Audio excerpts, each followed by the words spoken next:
Going to install the roller blade for my truck.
Already costing 24,000 pesos. That will be $470. Yeah, roughly $470. Maybe $500. Compared to the other one yesterday, they were giving support for 38,000, and they can even show us anything. So it's kind of sketchy. The thing found this on Facebook, and the name is Phoenix Elements.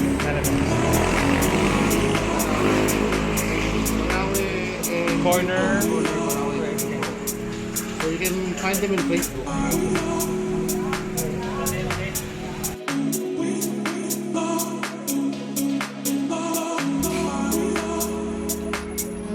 Paid mo muna. Paid. Yan.